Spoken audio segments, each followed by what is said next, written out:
guys, welcome back. This is a Poke Crossings channel. I'm Charlotte, and in today's video we're going to be having a look at the methods or the game mechanics behind islanders asking to leave, asking to move out. So this is 100% legit. It's been confirmed by the most recent data mine information, so we're going to go through that in today's video.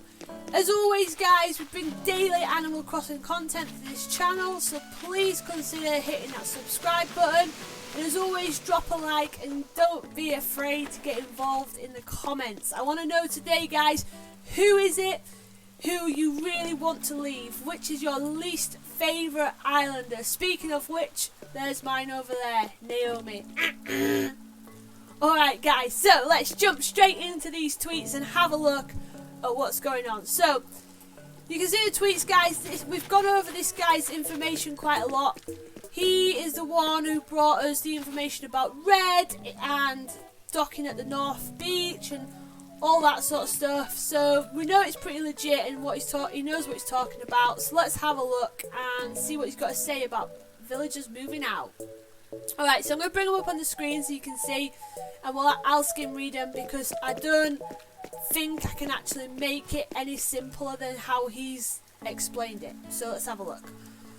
So here's some stuff about villagers moving out. It was collected from the code in 1.2.0, which is the last update, but to my knowledge the behaviour in 1.2.1 has not changed at all, so that's all good.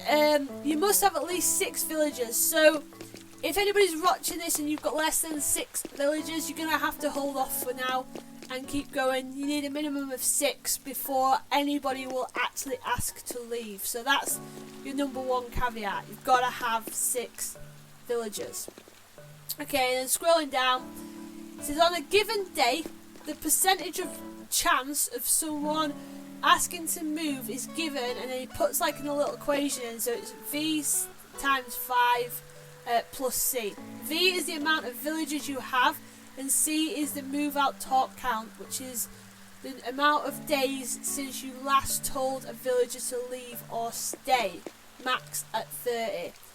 But there is a couple of other conditions to that.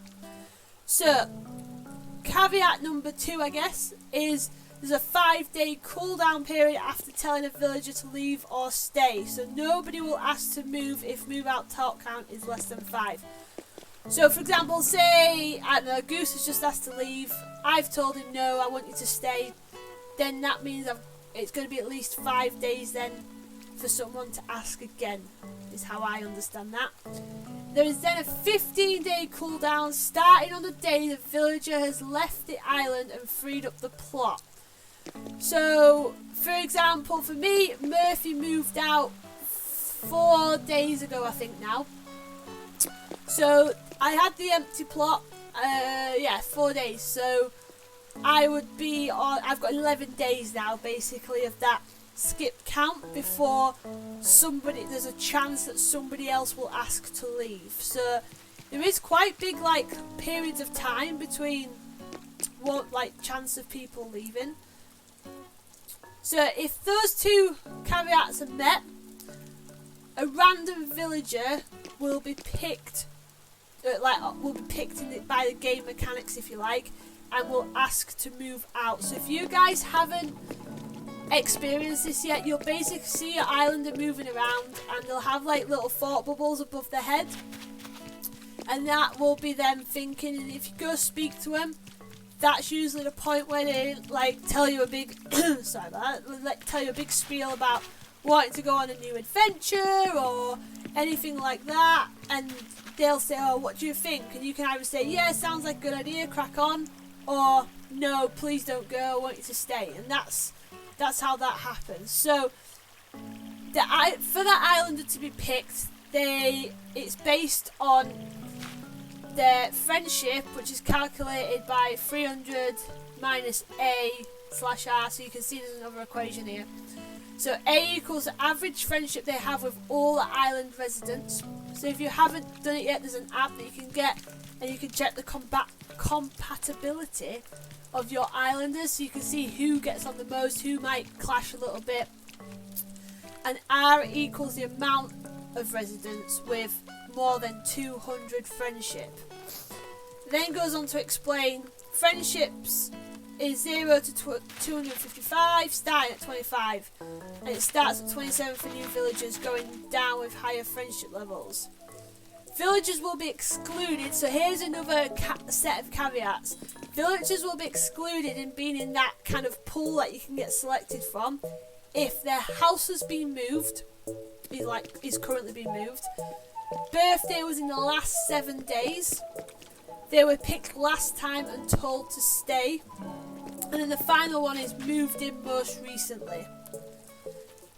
So for me, I hate Naomi, but she moved in most recently, so she's not going to be going anywhere anytime soon. I'm going to have to get someone else to leave first, and then hopefully Naomi will then be the next one to ask. But who knows, knowing my luck, I'll be stuck with her for eternity.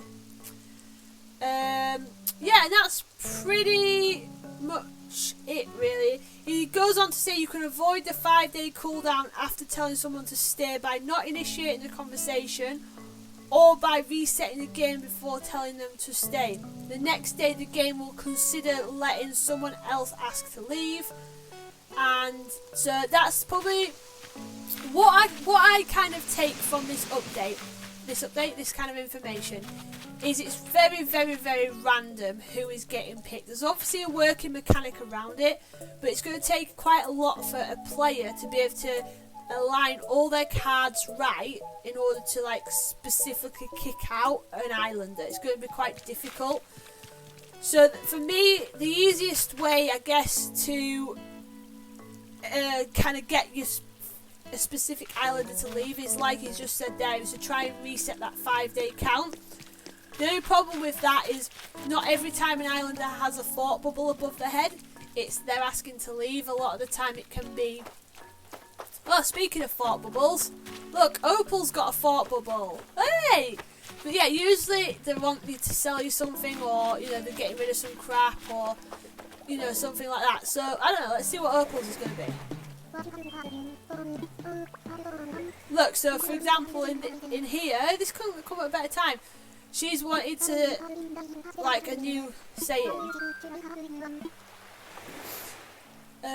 What should we give her? I don't know what to give her. I will leave it with you're good for now. Alright, so that's like a really good example. So it might take a bit of time, even going through that method, to kind of get the villager that you want to leave, but that's probably the best way that you can actually select a villager if you want. So yeah, it's a lot of it is down to chance and randomness, but you don't need to worry too much, guys. For example, Goose is my absolute favourite. You all know that if you've been watching these videos, and he was actually the first islander who asked to leave, and I said no, I want you to stay, and he's never asked again, and he's still on my island. So I don't think you need to worry too much about your favourite islander going, but I think it's more about people who have islanders that they really dislike and they want to try and like specifically get rid of. You know, there's quite a lot online about smacking them with nets and ignoring them and all sorts of other stuff, but yeah, I'm not sure that's the best, kind of the best route to go down. But yeah, that's it for today's video, guys. So I hope you've enjoyed it. Make sure you let me know in the comments who your least favourite islander is. And as always, I'll see you tomorrow, guys. Bye!